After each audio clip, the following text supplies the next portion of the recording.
तो पैसे का लालच भाई सबसे गंदा लालच होता है, और अपनी मूवी इंडस्ट्री में ये लालच तो कूट कूट के भरा है। तो 2019 में जब जोकर मूवी 1 बिलियन चली गई तो वार्नर ब्रोस ने सोचा क्यों नहीं एक बारी और बिलियन का स्वाद चखा जाए जोकर 2 मूवी बनाकर, और फाइनली उन्होंने वो बना ली, सेम डायरेक्टर सेम एक्टर को लाकर। और भाई मैं इस मूवी के लिए ना काफ़ी स्पेक्टिकल था कि पहली मूवी जो बना दी क्या वो सक्सेस अचीव कर पाएंगे। सक्सेस भी छोड़ो, वो जिस आर्ट फॉर्म में वो मूवी बनी थी क्या उसी आर्ट फॉर्म में मूवी बनाएंगे, इसको थोड़ा कमर्शलाइज करेंगे। लेकिन नहीं, मूवी उसी आर्ट फॉर्म उसी पेसिंग में रहती है, आपको ऐसा लगता ही नहीं है कोई अलग मूवी देख रहे हो, ऐसा लग रहा है पहले पार्ट का आगे कॉन्टिन्यूशन है। अब मतलब ये पार्ट जब मैंने देख लिया तब मुझे पहला पार्ट इनकम्प्लीट लग रहा है कि नहीं, पहला पार्ट इनकम्प्लीट था। अब पार्ट 2 उस पार्ट को कंप्लीट करता है, उस पूरे सर्कल को बैक टू ज़ीरो लाता है और एक अच्छी हमें कंप्लीट स्टोरी देता है। मूवी ऑलमोस्ट 2 घंटे की है, लेकिन भाई आपको पता ही नहीं लगता कि 2 घंटे कब निकल जाए।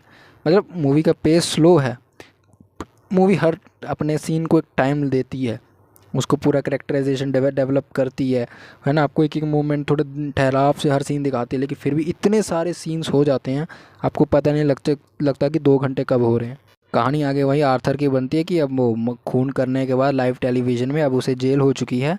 अब बस वही खुद को ये साबित करने की कोशिश कर रहा है कि एक्चुअली में उसे मल्टीपल पर्सनैलिटी डिसऑर्डर है, जहाँ पे आर्थर अलग है और जोकर कैरेक्टर अलग है, और जो खून था वो जोकर नहीं किया था, आर्थर निर्दोष है। अब उसके वकील वगैरह यही सब कर रहे होते, लेकिन वहीं पे उसे असाइलम में आर्कम में उसे मिलती है हार्ले क्विन। हार्ली जो है वो जोकर की इस कैरेक्टर से काफ़ी मतलब फेटिस्ट है, मतलब उसके काफ़ी चाहने वाली है, और कहीं ना कहीं वो उससे मतलब ऑब्सेस्ड हो चुकी है और उससे प्यार करती है जोकर वाली पर्सनैलिटी से, जहीं उसे आर्थर पसंद नहीं है।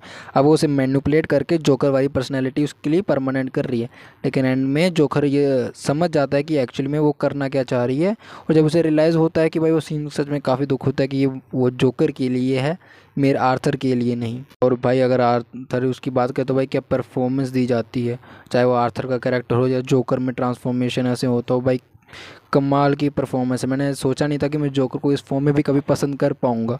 इस मूवी को अगर आप देखने जा रहे हो तो यही सोच के जाना कि पहला पार्ट इनकम्प्लीट था, उसी का आगे का कंटिन्यूशन है। जैसे कि एक सीज़न देखते हो, सीज़न 1 जहाँ पे अगर कोई रुका हुआ हो तो सीज़न 2 वैसे ही है, पहले ये स्टोरी जहाँ पे रुकी थी अब उसी का आगे कंटिन्यूशन है, उसी प्लेस में उसी में है। फर्स्ट हाफ आपको उसी पेस में रखता है और सेकेंड हाफ तो थोड़ा सा एलिवेट करके अपने मोमेंट्स को एग्जैगरेट करता है, उसको थोड़ा लेवल अप करता है। और सच में एक अच्छी आर्ट पीस उसी आर्ट सिनेमा को लेकर मूवी बनाई गई है, ध्यान में लेकर बनाई गई है। म्यूज़िकल मैं सोच रहा था पता नहीं गाने कैसे, पर गाने अच्छे हैं।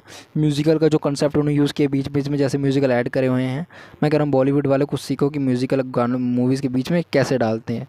और सच में क्या वो ब्यूटीफुल सीन्स होते हैं जब वो म्यूज़िकल आता है सीन्स में, भाई देखकर मतलब अलग ही मतलब वो आर्ट वाले ऑर्गेज़म आता है।